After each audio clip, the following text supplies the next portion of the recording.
Sai witness news కి స్వాగతం. Bulletin లో హెడ్లైన్స్ చూద్దాం. బర్డ్ ఫ్లూ కలకలం. ఆంధ్ర నుండి వస్తున్న కోళ్ల లోడ్ను వెనక్కి పంపిస్తున్న తెలంగాణ అధికారులు. హైదరాబాద్ లో జోరుగా క్యాసినో కోడి పందాలు. 30 లక్షల నగదు, 55 లగ్జరీ కార్లను సీజ్ చేసిన పోలీసులు. రాష్ట్ర ప్రయోజనాలు కాపాడటంలో టీడీపీ ఘోర వైఫల్యం. వైఎస్ఆర్సీపీ ఎంపీల ధ్వజం. కొచ్చి సమీపంలోని శ్రీ అగస్త్య మహర్షి ఆలయాన్ని దర్శించుకున్న ఉప ముఖ్యమంత్రి పవన్ కళ్యాణ్. ఆయన వెంట కుమారుడు అఖిరానందన్. అమరావతి, కృష్ణా, విజయవాడ కోళ్లను తెలంగాణలోకి రాకుండా చెక్పోస్ట్ ఏర్పాటు చేశారు. అలంపూర్, జోగులాంబ, గద్వాల జిల్లా పుల్లూరు గ్రామం దగ్గర ఏపీలో బ్లడ్ ఫ్లూ వైరస్ కారణంగా భారీ సంఖ్యలో కోళ్లు చనిపోతున్నాయన్న కారణంగా ఏపీ నుండి తెలంగాణలోకి కోళ్ల లోడ్తో వస్తున్న లారీలను రాకుండా పుల్లూరు టోల్ ప్లాజా వద్ద చెక్పోస్ట్ ఏర్పాటు చేశారు పోలీసులు. కోళ్ల లోడ్తో వస్తున్న లారీలను అడ్డుకొని వెనక్కి జిల్లా వెటర్నరీ అధికారులు అడ్డుకొని వెనక్కి పంపుతున్నారు. హైదరాబాద్ శివారులోని ఫామ్ హౌస్ లో నిర్వహిస్తున్న కోడి పందాలు, భారీ క్యాసినో పట్టుకున్నారు పోలీసులు. ఫామ్ హౌస్ పై దాడి చేసి 64 మందిని పట్టుకున్న రాజేంద్ర నగర్ డీసీపీ పార్టీ పోలీసులు. ఇందులో 30 లక్షల రూపాయల నగదు, 55 లగ్జరీ కార్లను సీజ్ చేశారు అధికారులు. 86 పందెం కోళ్లు, పెద్ద మొత్తంలో బెట్టింగ్ కాయిన్స్, పందెం కోళ్ల కోసం వాడే 46 కోడి కత్తులు కూడా స్వాధీనం చేసుకున్నారు. నగరంలోని ప్రముఖులు కలిసి కోడి పందాలు క్యాసినో నిర్వహిస్తున్న వ్యక్తిని భూపతిరాజు శివకుమార్ వర్మగా గుర్తించారు పోలీసులు.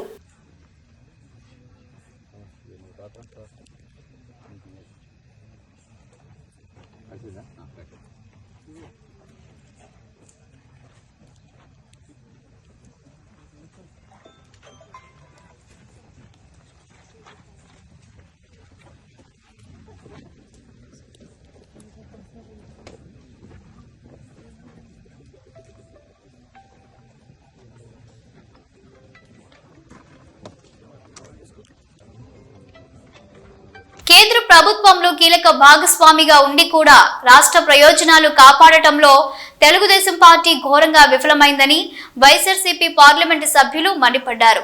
వైఎస్ఆర్ కాంగ్రెస్ పార్లమెంటరీ పార్టీ నేత వైవి సుబ్బారెడ్డితో పాటు ఎంపీలు పివి మిథున్ రెడ్డి, పిల్లి సుభాష్ చంద్రబోస్, వైఎస్ అవినాష్ రెడ్డి, ఎం గురుమూర్తి, గొల్ల బాబురావు, మేడ రఘునాథ్ రెడ్డి మీడియాతో మాట్లాడుతూ పోలవరం రైల్వే జోన్ అంశాల్లో రాష్ట్రానికి అన్యాయం జరుగుతున్నా తెలుగుదేశం ఎంపీలు కేంద్రాన్ని ప్రశ్నించేందుకు ముందుకు రాలేదని ఆగ్రహం వ్యక్తం చేశారు.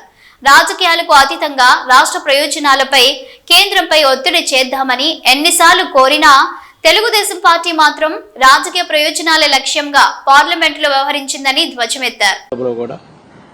రాష్ట్రానికి సంబంధించిన అంశాలపై జరుగుతున్న అన్యాయానికి, రాష్ట్రానికి సంబంధించిన ప్రాజెక్టుల విషయంలో జరుగుతున్న అంశాలపై మేము ప్రధాన దృష్టి పెట్టడం జరిగింది.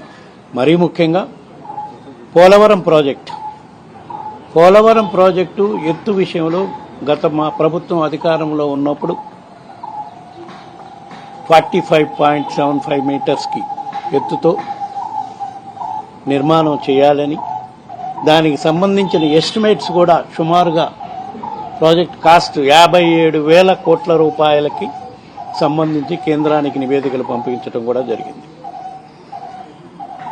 అట్లాంటిది ఈ ప్రభుత్వం, తెలుగుదేశం పార్టీ ఎన్డీఏ ప్రభుత్వం అధికారంలోకి వచ్చినాక పోలవరం ప్రాజెక్ట్ హైట్ని 41 మీటర్స్కు తగ్గిస్తూ కేంద్ర ప్రభుత్వం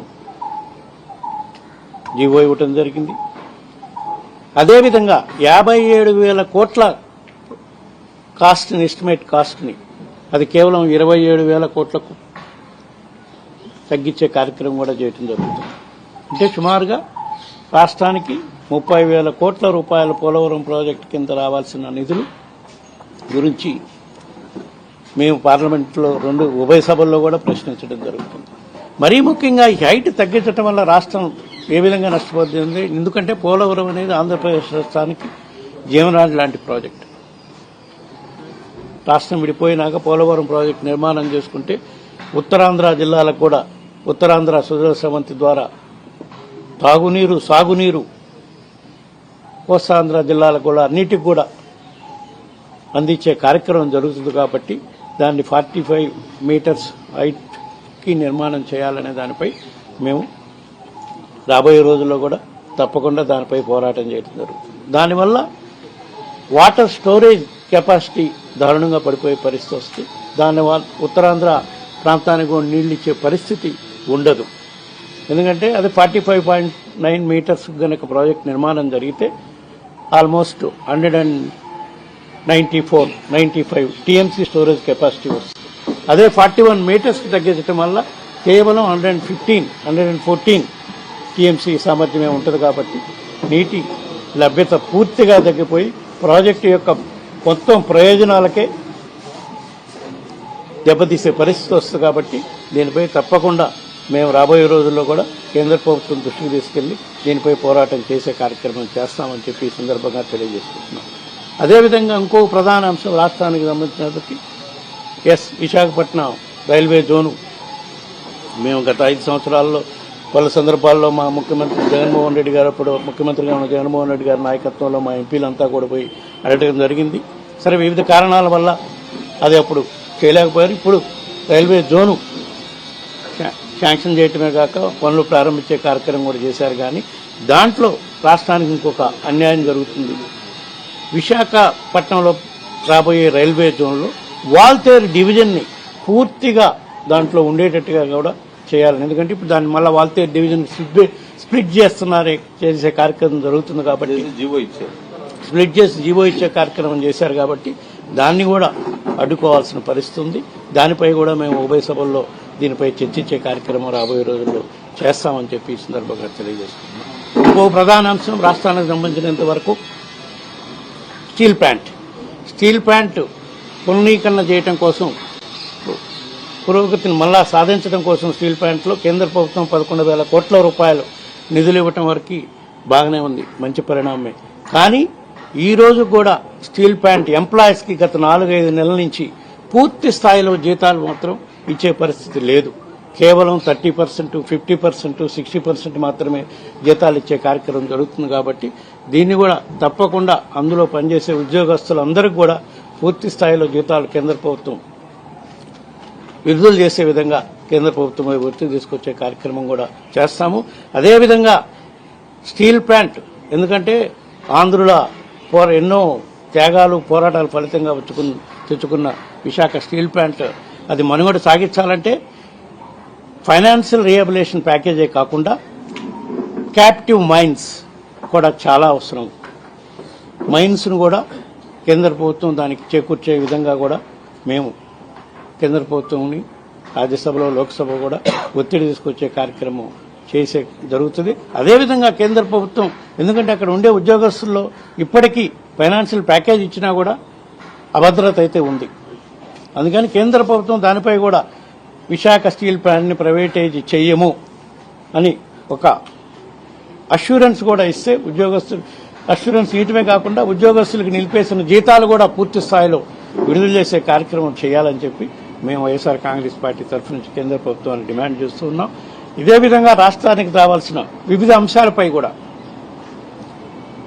2 చట్టసభల్లో కూడా మేము పార్లమెంట్ సభ్యులందరము కేంద్ర ప్రభుత్వంపై ఒత్తిడి తీసుకొచ్చే కార్యక్రమం చేస్తుంటే, తెలుగుదేశం పార్లమెంటు సభ్యులు 2 సభల్లో కూడా ఊరక వైఎస్ఆర్ కాంగ్రెస్ పార్టీ పార్లమెంటు సభ్యులపై, మా నాయకుడు జగన్మోహన్ రెడ్డి గారిపై నిందలేసే కార్యక్రమం చేస్తున్నారు. నిన్న కూడా ప్రెస్ మీట్ పెట్టి మా పార్లమెంటు సభ్యులపై నిందలేసే కార్యక్రమం చేస్తున్నారు.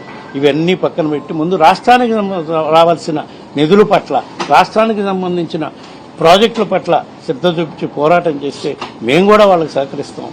రాష్ట్రాన్ని అభివృద్ధి చేసుకోవడానికి మా వంతు కూడా మేము పోరాటం చేసే కార్యక్రమం చేస్తామని చెప్పి ఆంధ్రప్రదేశ్ రాష్ట్ర ఉప ముఖ్యమంత్రి జనసేన అధ్యక్షుడు పవన్ కళ్యాణ్ కేరళ, తమిళనాడు రాష్ట్రాల్లోని పలు పుణ్యక్షేత్రాలు దర్శించుకుంటున్నారు. అందులో భాగంగా కేరళలోని కొచ్చి విమానాశ్రయానికి కొద్దిసేపటి క్రితం చేరుకున్నారు పవన్ కళ్యాణ్. మొదటగా కొచ్చి సమీపంలోని శ్రీ అగస్త్య మహర్షి ఆలయాన్ని దర్శించుకుంటారు పవన్ కళ్యాణ్. ఈ క్షేత్ర సందర్శనలో పవన్ కళ్యాణ్ కుమారుడు అఖీరా, టీటీడీ సభ్యుడు ఆనంద్ సాయి పాల్గొన్నారు. హైదరాబాద్ తెల్లవారుజామున నగర వ్యాప్తంగా పలు చోట్ల ఆర్టీఓ అధికారులు దాడులు నిర్వహిస్తున్నారు. దాడులకి భయపడి వనస్థలిపురం వద్ద వాహనాలను నిలిపివేసిన ప్రైవేట్ ట్రావెల్స్. దీంతో తీవ్ర ఇబ్బందులు ఎదుర్కొంటున్నారు ప్రయాణికులు. ఆర్టీఓ అధికారులు దాడులు పూర్తయ్యే వరకు బస్సు సిటీలోకి తీసుకొని వెళ్లలేమని చెబుతున్నారు. ప్రైవేట్ ట్రావెల్ ఉద్యోగులు ప్రయాణికులు కాల్ సెంటర్లకి ప్రయత్నిస్తే నిర్లక్ష్యపు సమాధానాలు చెప్తున్నారంటూ వాపోతున్నారు ప్రయాణికులు.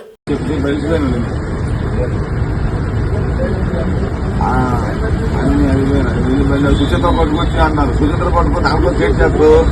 సుచిత్ర పట్టుకొచ్చినప్పుడు ఏం చెప్తారంటే అన్నా మీరు చేసి ప్రమించండి అంటారు. మామూలు తిరిగి డబ్బులు తీసుకుని ఇప్పుడు వాళ్ళకి వాళ్ళు ఏమంటారంటే వాళ్ళు క్యాబ్ బుక్ చేసుకుని ఆటో బుక్ చేసుకుని రీఫండ్ కొడితే ఆయన వెళ్ళిపోతారు. రీఫండ్ కొట్టిన నేటి కొట్టడం ఇంకో విషయం ఏంటంటే వయసు అందరూ పెద్దవాళ్ళు. ఎవరికి అన్నాను 12, 60 సంవత్సరాలు 70 సంవత్సరాలు ఉన్నాయి. అదే కుర్రలు మనం చెప్పి వచ్చి 20, 25, 30 తొమ్మిది వెళ్ళిపోంటారు. మీటర్కి ఏమనుకోవచ్చు 10 మంది రిక్వెస్ట్ చేసి వెళ్ళిపోతారు. వయసు పెద్ద వాళ్ళకి ఎలా చెప్పగలను మనం సొంతంగా ఆటో బుక్ చేసుకుని వెళ్ళాలి. అది మన కాల్ ఛానల్ ఫోన్ చేస్తే వాళ్ళు పట్టే తీసుకుంటారు. ఆ అమ్మాయి నాలుగు చెప్తాను ఎలగొడ చేసి నేనే చేయలేదు నాకే చెప్తాను. పార్టీ మారిన ఎమ్మెల్యేల నియోజకవర్గాల్లో ఉప ఎన్నికలు రావడం ఖాయమని భారత అధినేత కేసీఆర్ అన్నారు. ఆయన సమక్షంలో స్టేషన్ గన్పూర్ కు చెందిన కీర్తి వెంకటేశ్వర్లు, మలికిరెడ్డి రాజేశ్వరరెడ్డి తదితర నేతలు భారాసలో చేరారు. ఈ సందర్భంగా కేసీఆర్ మాట్లాడుతూ పార్టీ మారిన ఎమ్మెల్యేలకు ప్రజలే బుద్ధి చెబుతారని, స్టేషన్ ఘన్పూర్ లో కడియం శ్రీహరి ఓటమి ఖాయమని, ఆ స్థానంలో రాజయ్య ఎమ్మెల్యేగా గెలుస్తారని ధీమా వ్యక్తం చేశారు. ఏలూరు జిల్లా చింతలపూడి మండలంలోని పంతంగులగూడెంలో బెల్ట్ షాపులపై పోలీసులు దాడులు నిర్వహించారు. ఈ దాడిలో పంతంగులగూడెం గ్రామానికి చెందిన ధారావత్తు శిరీష నుంచి 10 క్వార్టర్ మద్యం సీసాలు, యాంట్రాపాటి సునీత నుంచి 6 క్వార్టర్ మద్యం సీసాలను స్వాధీనం చేసుకుని వారిపై కేసు నమోదు చేసినట్లు చింతలపూడి ఎక్సైజ్ సిఐ అశోక్ తెలియజేశారు. కాంగ్రెస్ సర్కార్పై బీఆర్ఎస్ మరోసారి కీలక విమర్శలు చేసింది. రేవంత్ తుగ్లక్ పాలనలో 14 నెలల్లోనే 64 ఫుడ్ పాయిజన్ ఘటనలు నమోదయ్యాయని అన్నారు. ఎమ్మెల్సీ కల్వకుంట్ల కవిత మొత్తం 1316 మంది విద్యార్థులు ఆసుపత్రుల పాలయ్యారని, కాంగ్రెస్ సర్కార్కి గురుకుల పాఠశాలల పట్ల కనీస బాధ్యత లేదని, విద్యార్థుల ఆరోగ్యం పట్ల జాగ్రత్త లేదని అన్నారు. ఒకవైపు గురుకుల విద్యార్థులు పిట్టల్లా రాలిపోతుంటే రాష్ట్రంలో విద్యాశాఖ మంత్రి లేడు అని బీఆర్ఎస్ ఎక్స్ వేదికగా విమర్శించారు కల్వకుంట్ల కవిత. శ్రీకాళహస్తిలో కాలభైరవ స్వామికి విశేష అభిషేక పూజలు నిర్వహించారు. ఆలయంలోని కాలభైరవ మూల విరాట్ వద్ద స్వామివారికి విశేష అభిషేక పూజలు నిర్వహించి మూలమూర్తితో పాటు ఉత్సవమూర్తికి వివిధ రకాల సుగంధ ద్రవ్యాలతో అభిషేకాలు చేశారు. ఈ కార్యక్రమానికి అనేక మంది భక్తులు విచ్చేసి భక్తితో మొక్కులు చెల్లించుకున్నారు.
మధ్యాహ్న భోజనం అధ్వానంగా ఉంటే పిల్లలకు పోషకాలు ఎలా లభిస్తాయని జిల్లా న్యాయ సేవా సంస్థ కార్యదర్శి సీనియర్ సివిల్ జడ్జి స్వప్నారాణి నిర్వాహకులను ప్రశ్నించారు. పెద్దపల్లి జిల్లా కేంద్రంలో పలు యూపీఎస్ జడ్పీ బాలురావు ఉన్నత పాఠశాల అంగన్వాడీ కేంద్రాలను ఆమె పరిశీలించారు. ఈ సందర్భంగా యూపీఎస్ లో మెనూ ప్రకారం భోజనంలో సాంబారు, మిక్స్డ్ వెజిటేబుల్ కూర వండాల్సి ఉండగా నిర్వాహకులు కేవలం బెండకాయ చారు పెట్టడంపై న్యాయమూర్తి ఆగ్రహం వ్యక్తం చేశారు. అదే ప్రాంగణంలో జడ్పీ బాలురా పాఠశాలలో భోజనంలో పురుగులు వస్తున్నట్లు విద్యార్థులు న్యాయమూర్తి దృష్టికి తీసుకువెళ్లారు. నిర్వాహకుల తీరు, విద్యార్థులకు అందాల్సిన భోజనం అధ్వానంగా ఉండటంపై సంబంధిత అధికారులతో మాట్లాడి చర్యలు తీసుకుంటామని చెప్పారు. అంగన్వాడీ కేంద్రంలో బియ్యం ముక్కిపోవడంతో, తొట్టెలు కట్టడంతో నిర్వాహకులపై ఆగ్రహం వ్యక్తం చేశారు. ఇలాంటి భోజనాన్ని విద్యార్థులకు ఎలా వడ్డిస్తున్నారని నిర్వాహకులు నిర్లక్ష్యం వీడాలని సూచించారు. చింతపండు పులుసులో వేసిన అక్కడ ఏంటి rice, sambar, curry, mixed vegetable curry. వాళ్ళు ఏం చేస్తున్నారు, సాంబార్ని కర్రీని మిక్స్ చేసి ఒక పులుసులాగా చేసి ఇస్తున్నారు. సాంబార్ కూడా లేదు మేడం, అందులో కాదు, అది ప్రోటీన్ కూడా లేదు. మిక్స్డ్ వెజిటేబుల్ ఏది, వాళ్ళ న్యూట్రిషన్ వాల్యూ ఏమైపోవాలి ఆ పిల్లలది.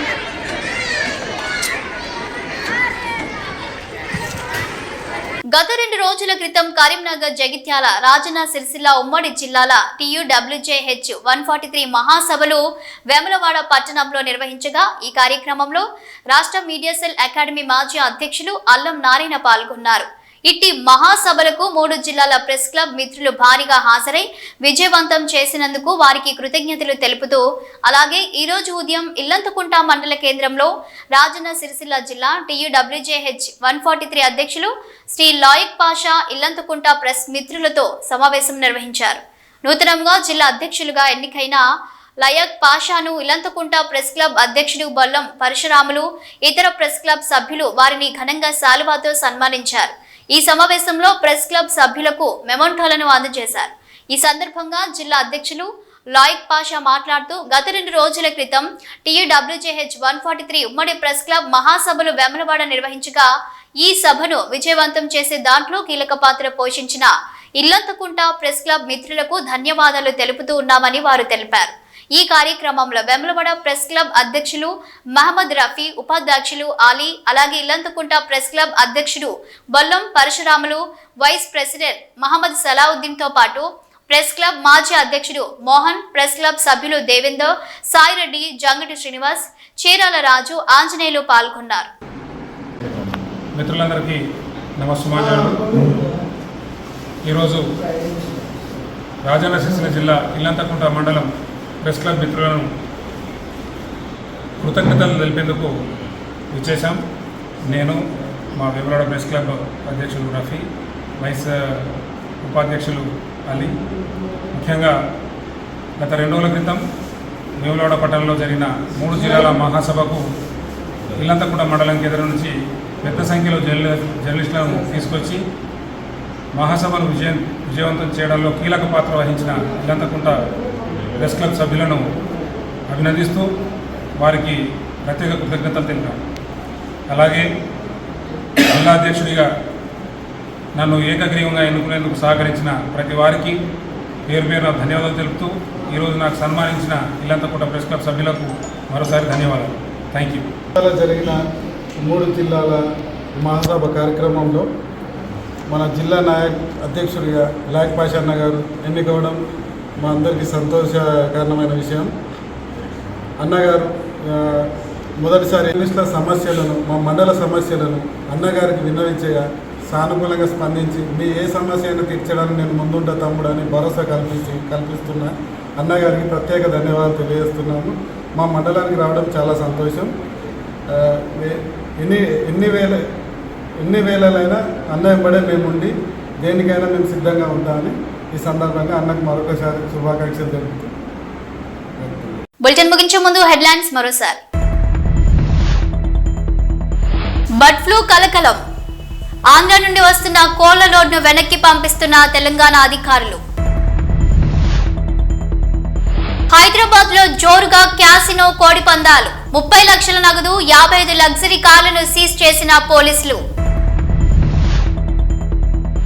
రాష్ట్ర ప్రయోజనాలు కాపాడటంలో టీడీపీ ఘోర వైఫల్యం. వైఎస్ఆర్సీపీ ఎంపీల ధ్వజం. కొచ్చి సమీపంలోని శ్రీ అగస్త్య మహర్షి ఆలయాన్ని దర్శించుకున్న ఉప ముఖ్యమంత్రి పవన్ కళ్యాణ్. ఆయన వెంట కుమారుడు అఖిరానందన్. ఇవి bulletin updates. Keep watching news.